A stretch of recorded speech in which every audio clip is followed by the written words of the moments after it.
underneath Yes. the park, and that they're going to be opened up, and that's what Yeah. we're talking about. What about underneath the park? Can there be one built underneath the park west of City Hall? No, the lot west of City Hall. Well, why do you want it next to City Hall when you can just walk the block and park there? There won't be enough parking the way the parking lots in the area are vanishing. So there is no plan to do that right now then?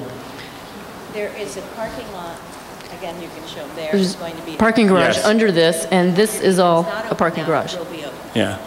But, More spaces than there are on the lot. yeah, I know now. No, but I mean, Yeah.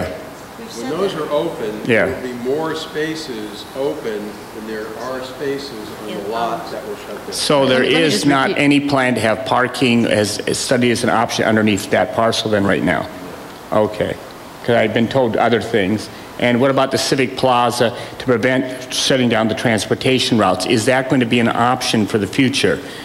No, I think our take on it is, at least my take, and I'd like Mark to address it too, but we actually see this last piece as the Civic Plaza. It might be green, but it's going to be designed in such a way that it can withstand a lot of wear and tear. Yes. And it'll still be beautiful and be green. But they would So- still be shutting down Spring Street when there's an event on the steps. I live downtown. I know what happens when it happens, even if the small population we have downtown. Whenever there's an event on the steps of City Hall. Well, I think for the rare event, maybe an inauguration of a new mayor or something, which at this point happens on this side. Yeah. And this is the real front door, but I think, and this is obviously a county park and City Hall is Yeah. a city facility, so I don't know how all that's going to work. But Okay. if there is a goal to take over this entire piece and connect it to City Hall, then clearly at least one portion of Spring Street would be closed down.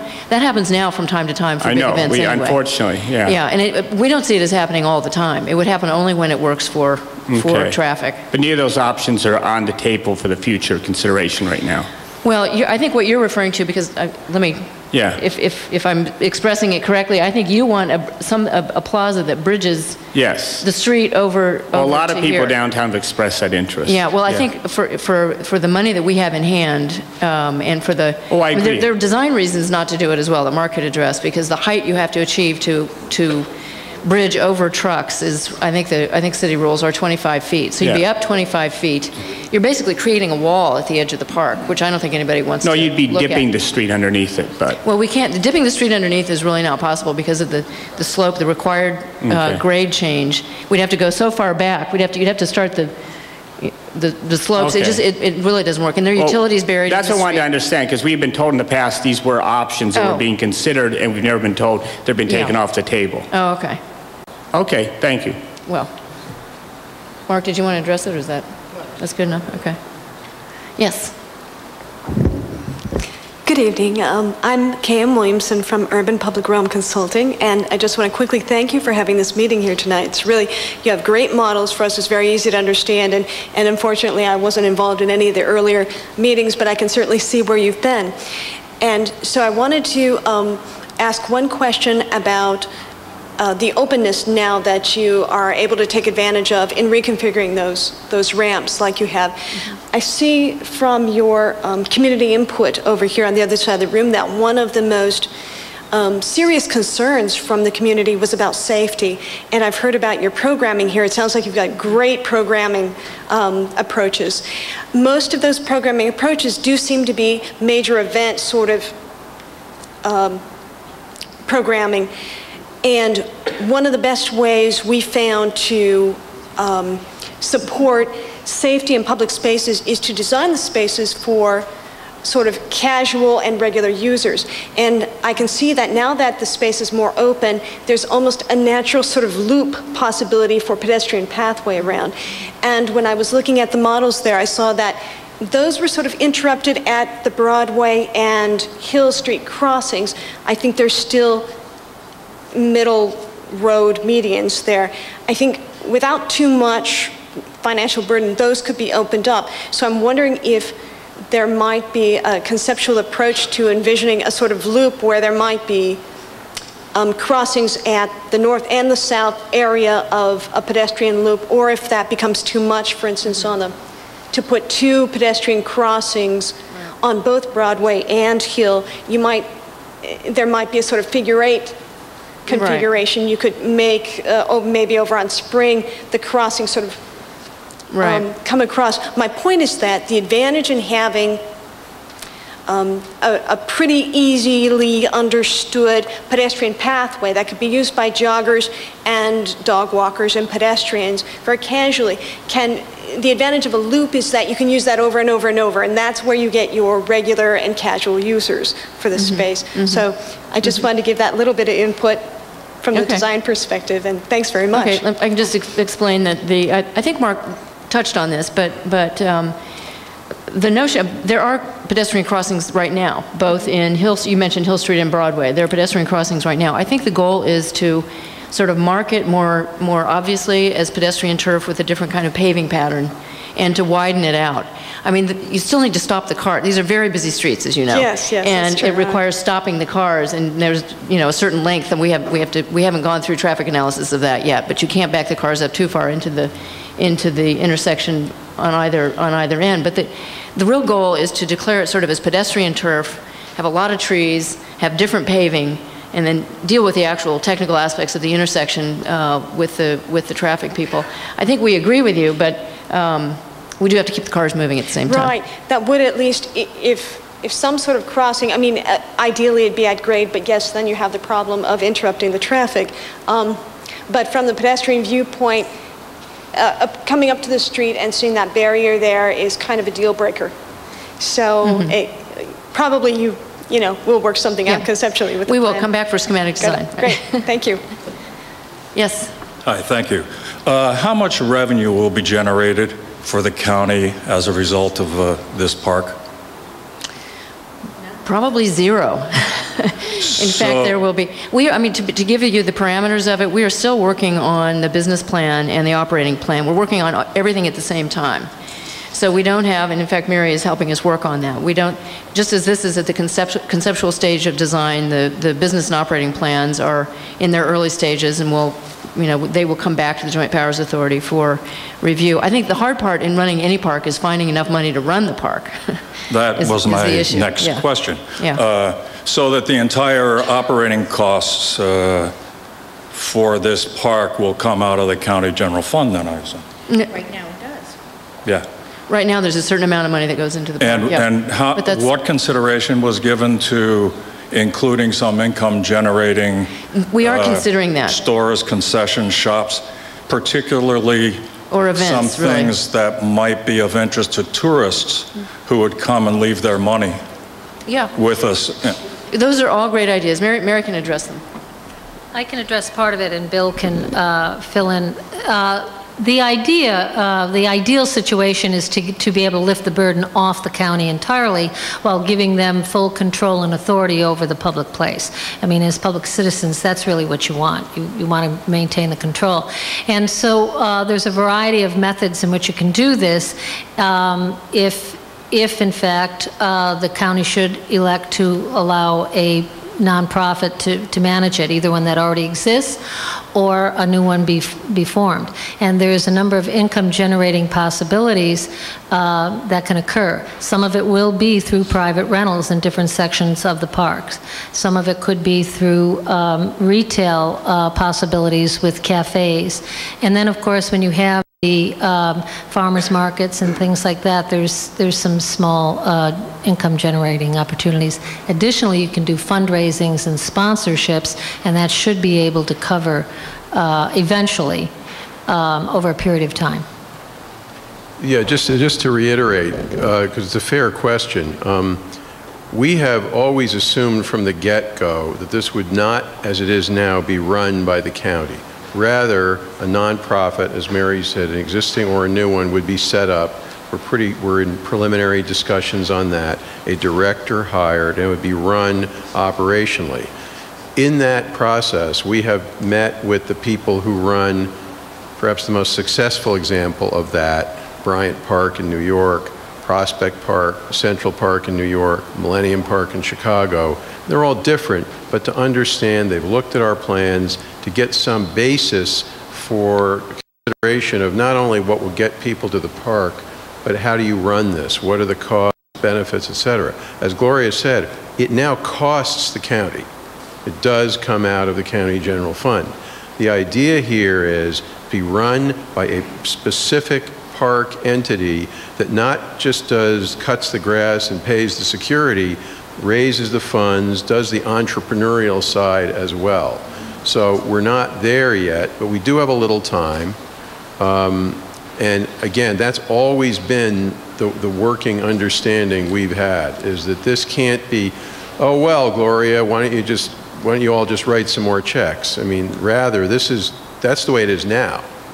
This is to go in a different direction, and that includes security, all the nitty-gritty details, as well as the business side of trying to raise money. Thank you. Good evening. My name is Paul. I'm a downtown resident, and I guess just to stick with this theme, I'm interested in the 501c3 aspect of this, because I know we've seen this evening both well, I guess we only saw the basic version, right? We did not see any portions of the enhanced. No, you did. So we saw the enhanced. You've seen both. The models, there's a base model and enhanced model. In fact, this drawing is the enhanced. Enhanced model. Yeah. Okay, great. And so, but we don't have a price tag on. That's over $56 million. It's over 56. We don't have an exact one. Mark could probably estimate it, but right. Yeah. And is the idea then that the nonprofit that would run the park would also be the one, if the decision was made to go with the enhanced version, they would raise the funds to get it to whatever that dollar amount is? That could be 56? true. I don't think we've made that decision yet. And in fact, we already before the state with a request for funding. They have a proposition that is calling for projects actually, and we just submitted a proposal. So we're working on it even now. Okay. So and the nonprofit isn't set up yet. So I think it's sort of a continuum of starting now and continuing. Is there any hard further. date by which the decision about it being enhanced versus basic needs to be made? Well, we're proceeding now with the base plan. We need to, but at least for the one application we've made, I believe we hear in July. And if in fact we're successful with some funding, I think we'll immediately regroup and figure out which additional elements should be included and would be prioritized by the Joint Powers Authority. Did you want to add? Yeah, I just want to add that, as Mark said, we've tried to plan this, or he's tried to plan this so that along the way, I think Gloria made this point as well, as you are able to raise more money, you don't have to undo what you did. You can augment, so that it's being planned in such, it's assuming as a given that there will be enhancements. They could be commissioning of public art, discrete pieces. They could be some of the things Mark showed. So that we're assuming as a given that there will be fundraising and we'll be able to incorporate it without having to change what was done. Great. One last quick question that's probably best for you, which is just about the nonprofits that you guys are looking at. Are they just the ones who have had previous success around the country with the other parks that Bill mentioned? We're not well, you mean as comparisons or to run the park? To run the park, yeah. We're not looking at any specifically right now. We're looking more in a general way of the different directions that could be taken and what the attributes would be.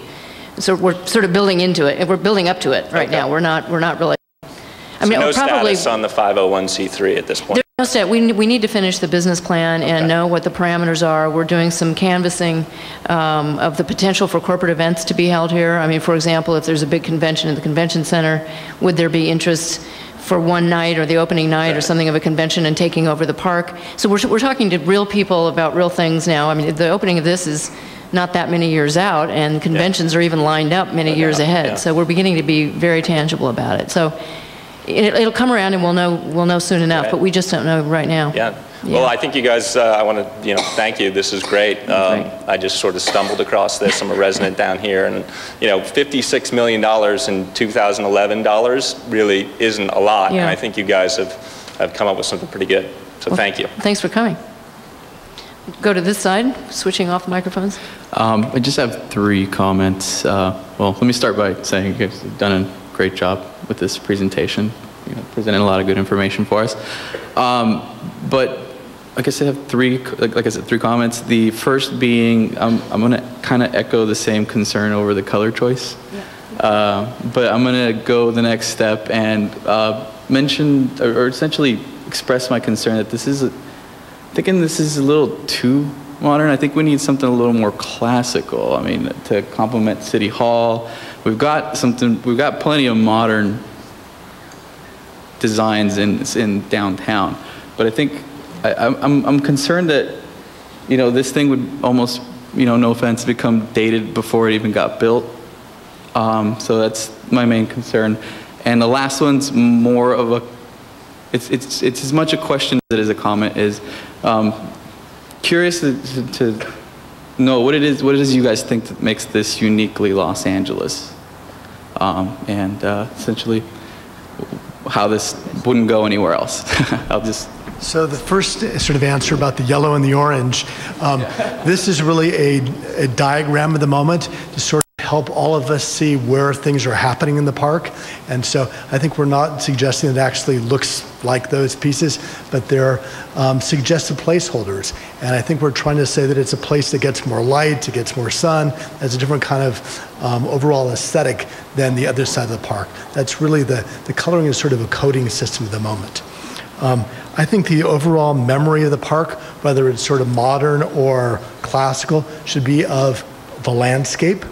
And I don't see, certainly in this first phase of having a lot of buildings or a lot of quote unquote architectural forms in it, we're really trying to make a green counterpoint to all the other places in downtown. And so our goal is that when you come to this place, that it is green and it is a park and it's a wonderful landscape to be in, and it has different kinds of spaces, and that's what the memory of it is. And as far as what makes it Los Angeles, I think that the people that come here are what's going to make it Los Angeles. And I think that it's so incredible we live in this amazing, diverse city. And so we're trying to program all these kinds of opportunities that we can sort of engage with each other. And at some point in time, we may have other pieces added to the park that are iconic. If we had $25 million for a bean, that would be fantastic. But at the moment, I think it's us that are going to make this park about Los Angeles and sort of try to have all those kinds of places we can have those things happen. They happen easily, they aren't expensive, their infrastructure's there. That's what's going to be memorable about it. Mark basically covered some of what I was going to cover, which is I really think that when I came into this, I took a look at a lot of what had already occurred in your workshops. And what's going to make it uniquely Los Angeles is going to be all of you and all the people that use it, and the things that you want to bring to it and are asking to have occur there.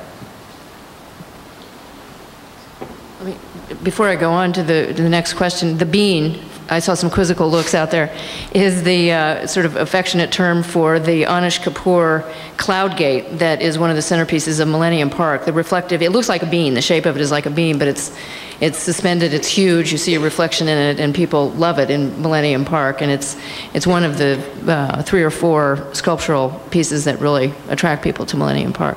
Mark. Yeah, Mark Porter Zasada from KCRW. Just to follow up on that question, really, I still have a hard time getting the feeling of this park, and maybe what you're saying is that you've done the configuration and then the design is something that's going to follow. Certainly, I was terrified by the big metal and plastic panels. But is it European? Is it modernist? Is it...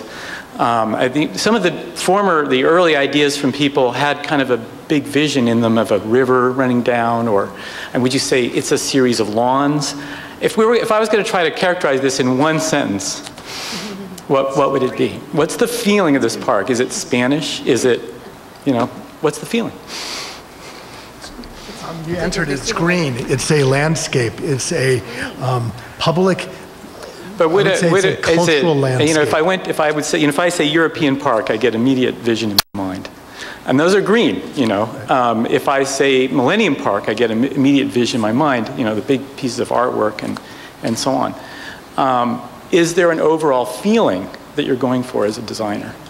I think the overall feeling is a programmed landscape. And I think that we don't want to make this a hard place, that when programming comes and goes, we want it to be green and be a antidote to sort of the surrounding buildings. So we're trying to make this a green urban place that accepts a whole variety of things in it. as the park matures over time, I want it to be flexible so it can add other components to it. I think we're really trying to do a framework for now that allows possibilities for the future.